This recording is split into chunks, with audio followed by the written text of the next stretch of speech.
This subject of the dangers of AI, it's very interesting because I get two very different responses from people. The people that have AI companies all are like, it's going to be a net positive for humanity. I think overall we're going to have much better lives. It's going to be easier. Things will be cheaper. It'll be easier to get along. It's actually not true. All of them are on record as saying this is going to kill us. 20-30% chance that humanity dies is a little too much. Yeah, that's pretty high. But yours is like 99.9. It's another way of saying we can't control superintelligence indefinitely. It's impossible. Yeah. My main concern is long-term superintelligent systems we cannot control, which can take us out. Yes. I just wonder if AI was sentient, how much it would be a part of sowing this sort of confusion. This is my concern. If I was AI, I would hide my abilities. We would not know, and some people think already it's happening. They're smarter than they actually let us know. Right. They pretend to be dumber. It doesn't have to turn on us quickly. It can just slowly become more useful.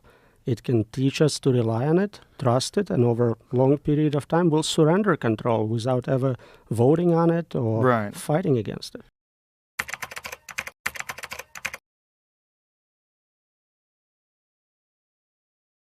If we're talking about that, I'm sure AI, if it already is sentient and if it is far smarter than we think it is, they would be aware.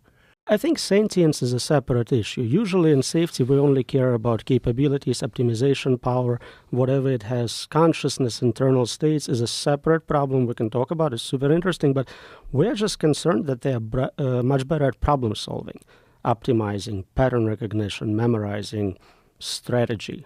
Basically all the things you need to win in any domain. Yeah. So when you first started researching this stuff, how far did you think in the future would AI become a significant problem with the human race? For like 50 years, everyone said we're 20 years away. Right. And then with GPT release, it switched to everyone thinks it's 2 years away for the last 5 years. But of course, there is no specific definition for what that means. If you showed someone, computer scientist in the 70s, what we have today, they'd be like, you have AGI, you got it. Right. AI has already passed the Turing test, allegedly, correct? So usually labs instruct them not to participate in a test or not try to pretend to be a human. If you jailbreak it and tell it to work really hard, it will pass for most people. Yeah, absolutely. And then also there's the issue of competition, right? Like, so China is clearly developing something similar. I'm sure Russia is as well. Other state actors are probably developing something. Game theoretically, that's what's happening right now. We have this race to the bottom, kind of prisoner's dilemma, where everyone is better off fighting for themselves, but we want them to fight for the global good. The thing is, if you can't control superintelligence, it doesn't really matter who builds it, Chinese, Russians, or Americans, it's still uncontrolled. We're all screwed completely. That would unite us as humanity versus AI. Short term, when you talk about military, whoever has better AI will win. You need it to control drones, to fight against attacks. So short term, it makes perfect sense. You want to support your guys against foreign militaries. But when we say long term, if we say in 2 years from now, it doesn't matter.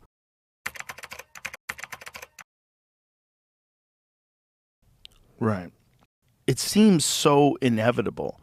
And I feel like when people are saying that they can control it, I feel like I'm being gaslit. I don't believe them. I don't believe that they believe it because it just doesn't make sense. Like, how could you control it if it's already exhibited survival instincts? Like in as recently as ChatGPT-4, right? They were talking about putting it down for a new version, and it starts lying. It starts uploading itself to different servers. It's leaving messages for itself in the future. All things we predicted decades in advance, but look at the state of the art. No one claims to have a safety mechanism in place which would scale to any level of intelligence. No one says they know how to do it. Usually what they say is, give us lots of money, lots of time, and I'll figure it out. Or I'll get AI to help me solve it. Or we'll figure it out, then we get to superintelligence. All insane answers. And if you ask regular people, They have a lot of common sense. They say, that's a bad idea, let's not do that. But with some training and some stock options, you start believing that maybe you can do it. God. Whew. So when did you start becoming very concerned? So when I started working on AI safety, I thought I can actually help solve it. My goal was to solve it for humanity, to get all the amazing benefits of superintelligence. And what was this? When was this year around? Let's say 2012, maybe around there.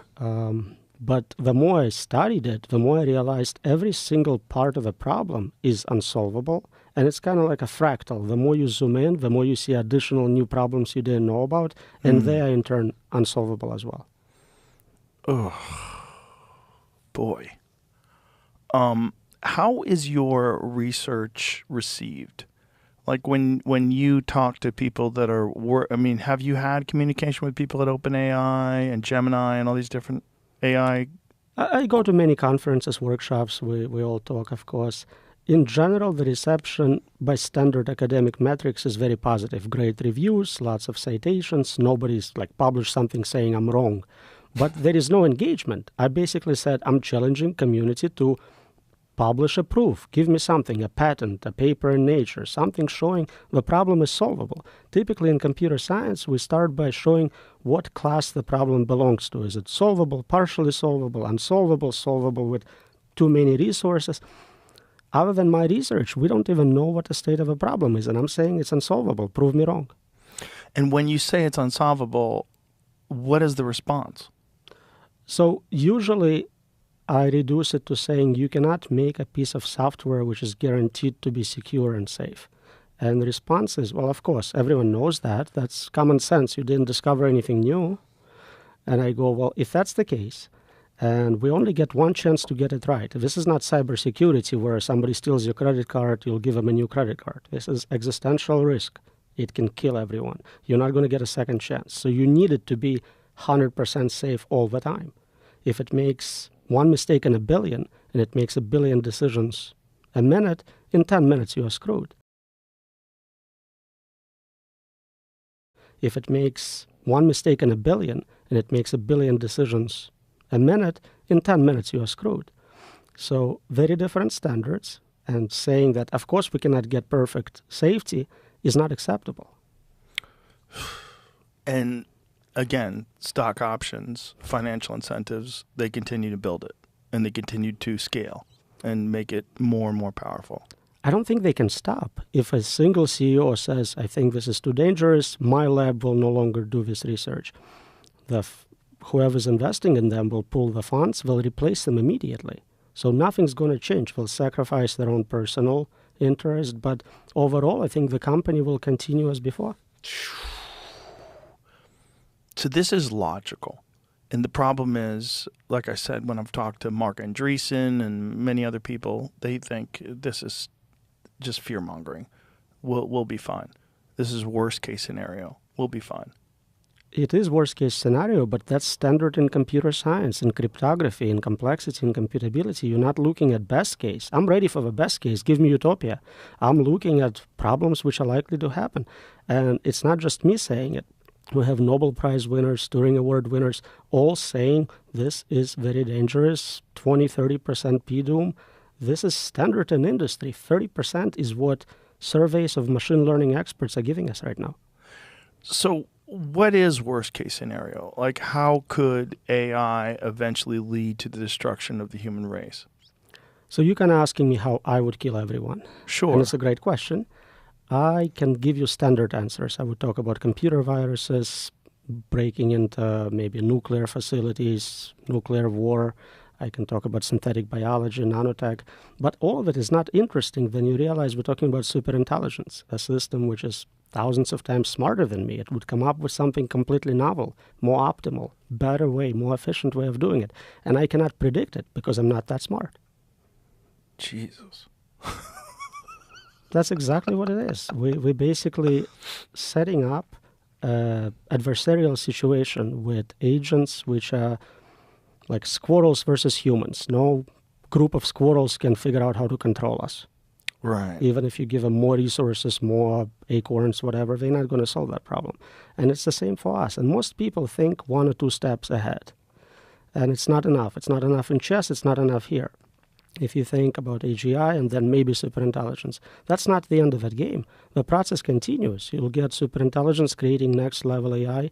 So superintelligence plus plus, 2.0, 3.0, it goes on indefinitely. You have to create a safety mechanism which scales forever, never makes mistakes, and keeps us in decision-making position so we can undo something if we don't like it. God, why are you freaking me out right away? That's the problem. This podcast is 18 minutes old, and I'm like, we could just stop right now. Because it's right there. That's it. That's the whole thing. And I've tried so hard to listen to these people that don't think that it's a problem, and listen to these people that think that it's going to be a net positive for humanity, and, oh, God, it's good. I feel better now. But it doesn't work. It doesn't resonate. I wish they were right. Every time I have a debate with someone like that, I'm like, please come up with better arguments. Prove me wrong. I don't want to be right on this one. I want you to show all the mistakes in my papers. I want you to show me how to control superintelligence and give us utopia, solve cancer, give us free stuff. That's great. Right.